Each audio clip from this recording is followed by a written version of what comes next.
একজন পাইলটের সাহসিকতার কারণে যেমন বেঁচে যেতে পারে শত শত প্রাণ, আবার এই পাইলটের বোকামির কারণে ধ্বংস হতে পারে বহু পরিবার। তাই তো বিমানে ওঠার আগে একজন পাইলটের ফিট থাকা সবচেয়ে জরুরি।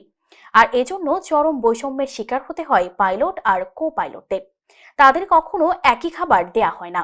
কেন যাত্রীদের নিরাপত্তায় পাইলটদের মধ্যে খাবারের এমন বৈষম্য, তাই জানাবো প্রতিবেদনে। বিমানের ফ্লাইটে খাওয়া দাওয়ার বিষয়টি খুবই গুরুত্বপূর্ণ। বেশি বা কম সময়ের ফ্লাইটেও স্ন্যাক্স বা ব্রেকফাস্ট দেয়া হয়। তবে বিমানের খাবার নিয়ে মানুষের অভিযোগের শেষ নেই, কিন্তু খুব বেশি জানা যায় না ফ্লাইট চলাকালে পাইলটরা কি খান। আর ৫ জনের মতো তারাও কি বিমানের যাত্রীদের মতো খাবার খান, নাকি রয়েছে অন্য বিশেষ খাবারের সুবিধা, নাকি বিমানে পাইলটদের খাবার খেতেই দেয়া হয় না। চলুন জেনে নেওয়া যাক বিমানে পাইলটদের ঠিক কি কি খাবার বা পানীয় দেয়া হয়ে থাকে।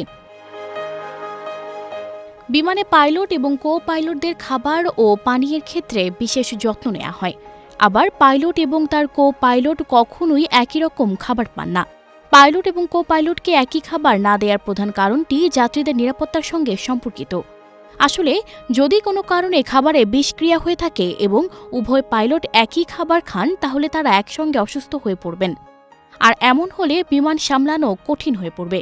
তাই একই খাবার বা একসাথে খেতে দেয়া হয় না। এতে অসুস্থ হওয়ার ঝুঁকি কম থাকে। কেউ যদি এই নিয়ম ভাঙে তবে তাকে জরিমানা দিতে হয়। ওড়ার মুহূর্তে বিমানের ককপিটে খাবার ও পানীয়ের ব্যাপারেও কঠোর নিয়ম রয়েছে।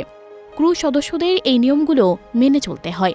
যাত্রীদের নিরাপত্তার কথা ভেবেই এয়ারলাইন্সের পক্ষ থেকে এই নিয়মগুলো করা হয়েছে। সানজিদা রহমান, প্রবাস খবর।